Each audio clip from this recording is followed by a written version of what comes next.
இப்ப பாருங்க, சொந்த தங்கச்சிய இவன் மோகிக்க ஆரம்பிச்சிட்டான். இந்த மோகம் ஏற்பட்டதுனால யார நேசிக்கிறோம், யார காதலிக்கிறோன்னு தெரியாம செய்யறது. நான் விமானத்துல சென்னையிலிருந்து டெல்லிக்கு பிரயாணம் பண்ணும்போது என் பக்கத்துல ஒரு மேஜிஸ்ட்ரேட், ஒரு நீதிபதி, அவர் கையில ஒரு டேப்லெட் எடுத்து காஃபி வாங்கி குடிச்சாரு. நான் சொன்னேன், என்ன தலைவலிங்களா, ஃபீவரான்னு கேட்டேன். இல்ல டென்ஷன், வேற ஒண்ணும் இல்ல, அந்த பெயின்னாலதான் இது நான் அப்படி போட்டேன். அவராகவே சொல்றாரு, இன்னைக்கு முழுவதும் என்னுடைய மனசுல ஒரு பிரச்சனை. நேற்று கொடுத்த ஒரு தீர்ப்பு, ஒரு வாலிபனுக்கு நான் கொடுத்த தீர்ப்பு, என் மனதிலே சந்தோஷம் இல்லை. என்ன தீர்ப்பு அது? விவரத்தை நான் தெரிஞ்சுக்கலாமா, இஃப் யூ டோன்ட் மைண்ட்? உடனே அவர் சொன்னார், இல்ல நான் யார்கிட்டயாவது சொல்லணும், அப்பதான் எனக்கும் கொஞ்சம் டென்ஷன் நீங்கும் நான் நினைக்கிறேன், because you are a spiritual man அப்படின்னு சொல்லிட்டு உடனே சொல்ல ஆரம்பிச்சார். ஒரு வீட்டுல அண்ணன் தங்கச்சி அப்படி இருக்கும்போது ராத்திரி நேரத்தில் இவன் எக்ஸாமினேஷனுக்காக படிக்கும் போது அவன் படிச்சுட்டு அவன் திரும்பி போய் படுக்கைக்கு போகும்போது தங்கச்சிக்காரி படுத்திருக்கிற இடத்த கட்டில தாண்டி அவன் அந்தாண்ட போகணும், அந்த அறையை தாண்டி. அன்னைக்கு அவளும் எக்ஸாமினேஷன் படிச்சவ அதே ரூம்ல அவளும் படுத்து தூங்கிட்டா. அந்த சமயத்துல இவன் படிச்சு கொண்டிருக்கும் போது ஃபேன்னால துணி விலகினதுனால இவன் அதை பார்த்ததுனால ஏற்பட்ட மோகம். இவன் பார்த்து திரும்பி இருந்தானா பிரச்சனை ஒண்ணுமில்லை. ஆனால் அவன் படிக்கிறத விட்டுட்டு அதையே கவனிக்க கவனிக்க கவனிக்க அவனுடைய உள்ளத்திலே மோகம் வெறியாக மாறினது. சொந்த சகோதரியை கற்பழித்து விட்டான். அவள் கதற கதற அண்ணா அண்ணா அண்ணா என்று சொல்ல சொல்ல அவன் கற்பழித்து விட்டான். கடைசியில இந்த அவமானம் தாங்காமல் அடுத்த நாள் அவள் தற்கொலை செய்து கொண்டாள். அந்த முழு குடும்பமும் சோகத்தில் ஆனது.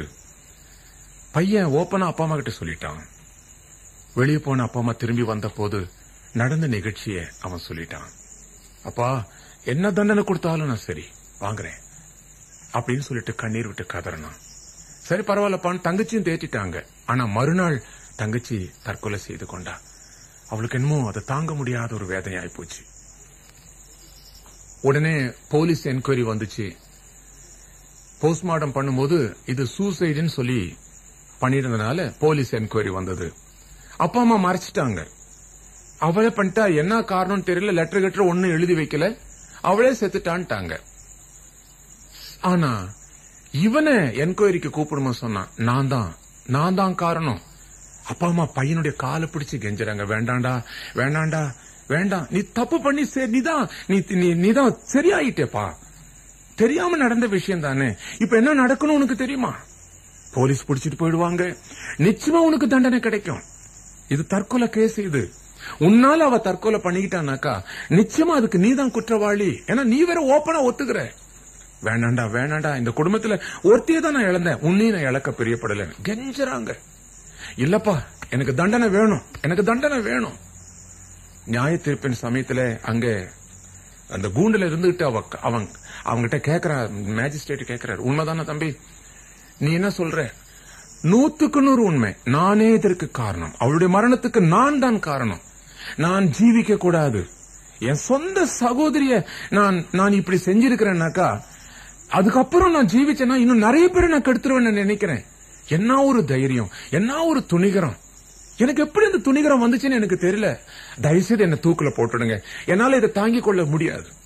ஆனா சின்ன பையனா கல்லூரியில படிக்கிற வாலிபனா இருக்கிறதுனால உனக்கு நான் தூக்கு போட முடியாது தம்பி, நீ ஒத்துக்கிட்ட சூழ்நிலைகளும் எல்லாமே சரியா இருக்குது, சாட்சிகளும் சரியா இருக்குது.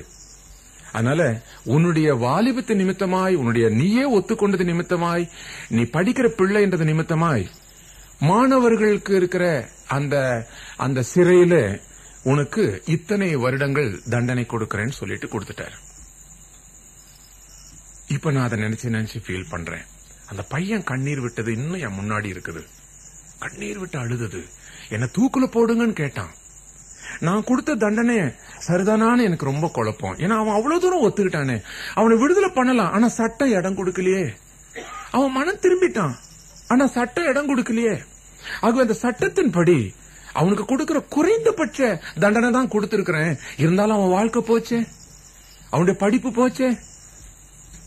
என்னுடைய உள்ளத்துல அவன் எப்படி அந்த மாதிரி தவறு செஞ்சிட்டான், அதையே நான் ஃபீல் பண்றேன். ஏன்னா எனக்கு 3 பிள்ளைங்க இருக்கிறாங்க, ஒரு பையன் 2 பெண் பிள்ளை இருக்கிறாங்க. பெற்றவர்கள் எல்லா சூழ்நிலையிலும் தன்னுடைய பிள்ளைகளை படுக்க வைக்கிற இடத்தில் வரைக்கும் ஜாக்கிரதையோடு கண்காணிப்பது எவ்வளவு பெரிய முக்கியமான காரியம். எப்படிப்பட்ட அடக்கத்தோடு பிள்ளைகள் படுக்கணும்ன்றதுக்கு சொல்லிக் கொடுக்கணும். ஒவ்வொரு பெண்களும் பெட்ஷீட்டோட போத்தி படுக்கணும்ன்றத சின்னதிலேயே சொல்லிக் கொடுக்கணும். அப்ப அவங்க பெருசா வந்தாலும் அதை அவங்க மறக்கவே மாட்டாங்க. அதனால வருகிற பல விளைவுகள், மோகம், சொந்த சகோதரனுக்கே அந்த மோகம் எண்ணம் வந்துச்சுன்னா, அயலான அப்படிப்பட்ட நிலைமையில ஒருத்தி படுத்திருக்கிறத பார்த்தானாக்கா கொலையே செஞ்சிருவானே. ஜாக்கிரதை.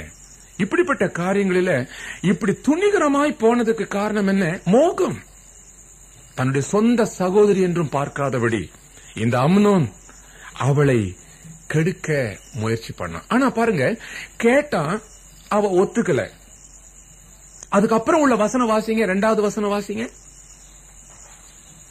2 சாமுவேல் 13:2 வாசிங்க. தன் சகோதரியாகிய தாமாரின் நிமித்தம் ஏக்கம் கொண்டு வியாதிப்பட்டான். அப்புறம் அவள் கன்னியாஸ்திரியா இருந்தாள். அவளுக்கு பொல்லாப்பு செய்ய அம்னோனுக்கு வருத்தமாய் கண்டது. அவளுக்கு பொல்லாப்பு செய்ய அம்னோனுக்கு வருத்தமாய் கண்டது. அப்படின்னா பலவந்தம் பண்றது அவனுக்கு பிடிக்கல. அது அவனுக்கு தப்புன்னு தெரியுது. அவனுக்கு இதுதான் கான்சியஸ் பேரு. இந்த கான்சியஸ் உலகத்தில் இருக்கிற அத்தனை மனுஷனுக்கும் கர்த்தர் கொடுத்தது.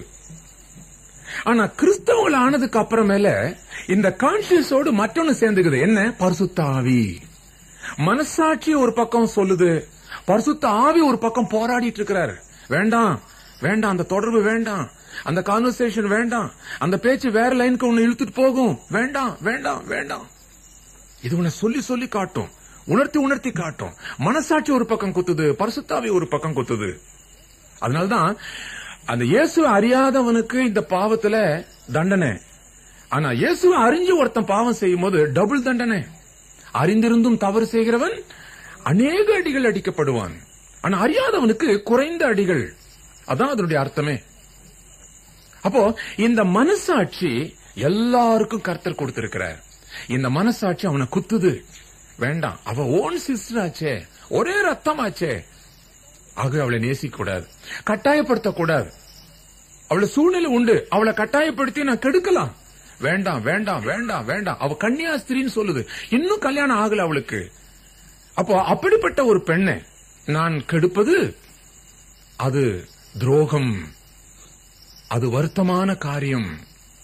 அதான் கன்னியாஸ்திரி. ஒருத்தர் சொன்னாங்க, நானு யாரையும் கட்டாயப்படுத்தல, ஆனா சிலர் பாவம் செய்ய அவங்களா என்ன வலுப்படுத்துறாங்க. இது தவறா? இது நியாயமான காரியமா? அதுக்கும் திட்டவட்டமான பதில், தவறு. அவங்க திருமணமாகாதவங்க அப்படின்னா வேற யாருக்கோ நியமிக்கப்பட்டவள், அதுதான் அதனுடைய அர்த்தமே. வேறொரு புருஷனுக்கு அவள் நியமிக்கப்பட்டிருக்கிறா.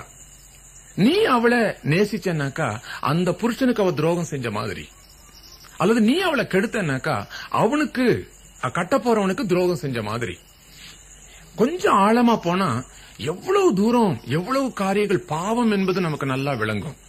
அதான் கர்த்தர் அதுக்கு ஒரு சட்டத்தை வச்சு, ஒரு ஒழுங்க வச்சு ஒரு ஏற்பாடு செய்திருக்கிறார். ஆகவேதான் இவனுடைய மனசாட்சி குத்துது. இப்ப பாருங்க, இந்த குத்தப்பட்ட மனசாட்சியோடயே அவன் சரியா தன்னை காப்பாத்தி கொண்டிருந்தான்னாக்கா நிச்சயமா இந்த குடும்பத்துல சமாதானம், இவனுடைய வாழ்க்கையிலயும் நிம்மதி வந்திருக்கும். ஆனா இவன் என்ன செஞ்சிட்டான்? ஒரு நண்பனை தேடுறான். ஒரு நண்பன் கிட்ட இந்த காரியத்தை கொட்டணும்னு ஆசைப்படுறான். நண்பன் இந்த சமயம் பார்த்து அவங்கிட்ட கேள்வி கேட்கறான். ஏன்ப்பா இப்படி வாட்லா இருக்கிற? ஏன் நீ இப்படி ஒடிஞ்சு போகிற? ஏன் இப்படி நெருக்கப்பட்டு இருக்கிற? ஒடுங்கி போய் கிடக்குறியப்பா, உனக்கு என்ன வந்தது? உன்னுடைய மனநோய்க்கு காரணம் என்ன? அப்ப தன்னுடைய காரியத்தை சொல்றான். இப்படி நான் அவளை நேசிக்கிறேன், என்னமோ தெரியல, அவளை என்னால மறக்க முடியல, அவளை என்னால மறக்க முடியல. இவன் என்ன செஞ்சிருக்கணும்? நேரா ஆண்டவர்கிட்ட போயிருக்கணும். ஏன்னா அப்படிப்பட்ட வளர்ப்புல வளர்ந்தவன் தானே இவன்.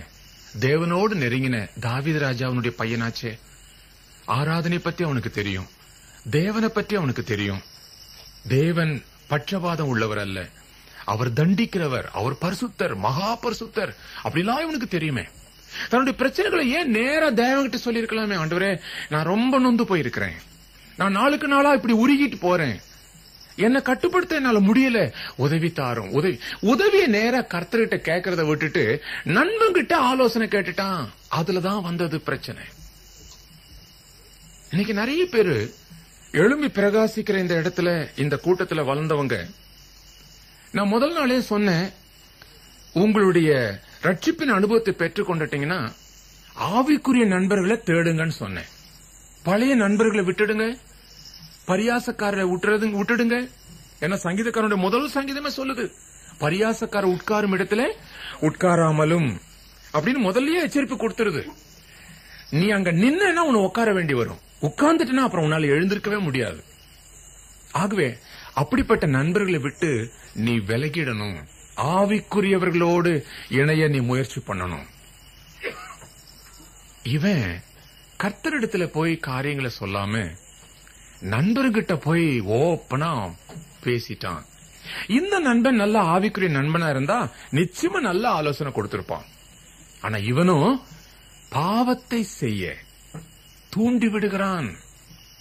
நீ ராஜகுமாரனாச்சே, உனக்கு எல்லா வல்லமையும் உண்டு, ரைட்ஸ் உண்டு, நீ என்ன விருப்பப்பட்டியோ அது வந்த ஆகணும். இதுக்கு உதாரணம் எல்லாம் சொல்லி இருந்திருப்பான். உங்க அப்பன் செஞ்சதை பத்தியா, அவன் என்ன விருப்பப்பட்டான்னு வேற ஒருத்தருடைய மனைவின்னு தெரிஞ்சும் கூட அவன் வேணும்னு கேட்ட உடனே அவனை கொண்டு வந்துட்டாங்களே. ஆகவே உனக்கும் அந்த ரைட் இருக்குது.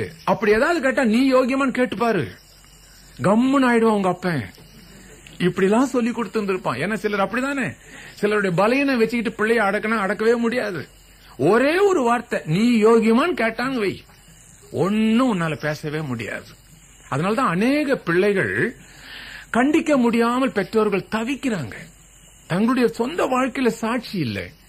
ஆகவே பிள்ளைகள் எப்படி போனாலும் கண்டிக்க அவங்களால முடியல. இவன் அதெல்லாம் ஞாபகப்படுத்தி நீ ராஜகுமார்ன்ற வார்த்தையை சொல்றான்.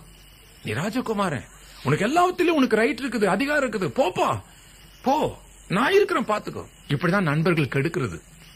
நான் பட்டாளத்தில் இருந்த சமயத்துல என்னுடைய நண்பர்கள் என்னை கெடுக்க ஏற்பாடு செஞ்சாங்க. கெடுக்கனாக்கா என்னை கட்டாயப்படுத்த இல்ல, விபச்சார ஸ்திரீகள்கிட்ட போகணும், ஏன்னா அவங்க எல்லாம் போறாங்க. நான் சொன்னேன் இல்ல, அப்பெல்லாம் ரட்சிக்கப்படவே இல்லை நான். ஆனா அப்பவே எனக்கு இப்படிப்பட்ட காரியங்கள் எனக்கு பயத்தை உண்டு பண்ணினதை தவிர நான் அதை வெறுக்கல. ஆனா பயம். ஆனா இத நண்பர்கள் என்ன செய்யறாங்க, தூண்டி விடுறாங்க. நான் இருக்கிறேன் வெளியே, நான் நிக்கிறேன்ப்பா, நீ போயிட்டு வா உள்ள, நான் வெளியே நான் இருக்கிறேன், தைரியமா போயிட்டு வா. எப்படி எல்லாம் பிசாசு தோன்றான். அது மாத்திரம் இல்ல, பணம் நீ கொடுக்காதப்பா, நான் கொடுக்கறேன். வியாபாரம் செய்யறதுக்கு பணம் கேளு, கொடுக்க மாட்டாங்க.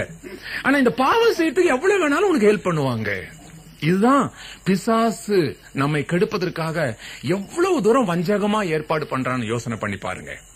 அதுல இருந்து தப்பித்து கர்த்தர் கிருபையாய் என்னை வாழ வைத்தார். தவறான நண்பர்கள், இது மனுஷ நண்பர்கள் தான் உனக்கு எடுக்கிறாங்கன்னு இல்ல. உனக்கு சில நண்பர்கள் இருக்காங்க, டிவி அது மறைமுகமான நண்பன். உன்னுடைய உணர்ச்சிகளை தூண்டக்கூடிய காரியத்தை மாத்திரம் பார்க்க பல வசதிகளை செஞ்சு கொடுக்குது. அந்த நண்பனை விட்டு நீ விலகிறது உனக்கு நல்லது. வீடியோ, அதுவும் ஜாக்கிரதை. எப்படிப்பட்ட காரியங்களை உன்னை தேடி உன்னுடைய வீட்டுக்குள்ள நீ பார்க்கணும் நீ ஆசைப்படுறியோ, நீ இங்க எழும்பி பிரகாசிக்கிற இடத்துல நீ தீர்மானம் பண்ணி வெளியே போனாலும் மறுபடியும் அந்த நண்பர்களை நீ தேடன அப்படின்னா அந்த நண்பர்கள் உன்னை சோரம் போக பண்ணுவார்கள். அந்த நண்பர்கள் சோரம் போக பண்ணுவார்கள். இவங்கெல்லாம் உனக்கு என்டர்டெயின்மெண்ட்ஸ், பொழுதுபோக்குக்கான நண்பர்கள். உயிரோட மனுஷனா இருக்கிறவன் மாத்திரம் நண்பன் அல்ல. நீ எதை விரும்பி போறியோ அவங்க எல்லாம் உன்னுடைய நண்பர்கள். எப்படிப்பட்ட நண்பரை நீ இஷ்டப்படுறன்றத நீயாகவே யோசனை பண்ணி பாத்துக்கோ.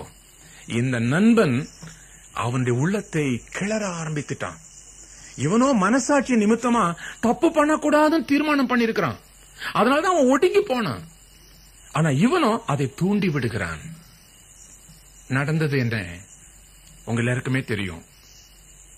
பலவந்தமாய் யாரும் இல்லாத ஒரு சூழ்நிலையில தன்னுடைய தங்கச்சி இடத்துல போய் பலவந்தம் பண்ணி அவளை கற்பழித்தான். அதன் பிறகு நடந்த விஷயம் உங்களுக்கு எல்லாருக்கும் தெரியும். இந்த நிமித்தமாக அந்த சந்தோஷம் நிறைந்த அந்த வீடு சூன்யம் மாதிரி ஆயிப்போச்சு. அந்த வீட்டின் சந்தோஷமே இழந்து போச்சு. தாவீது உள்ளத்துல வேதனைப்பட்டு தவிக்கிறான். என் பெத்த பிள்ளைங்களே இப்படி இருக்கிறாங்களே, நான் எப்படி மத்தவனுக்கு தீர்ப்பேன்? ஊர் ஜனங்க என்ன நினைக்கும், நாட்டு ஜனங்க என்ன நினைக்கும்? நானும் தேவனிடத்துல நெருக்க உறவு உள்ளவனா இருக்கிறேன்.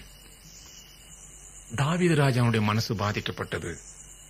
அப்சலோம் வெறியனாய் போனான், கொலைக்காரனாய் மாறினான். சொந்த சகோதரனையே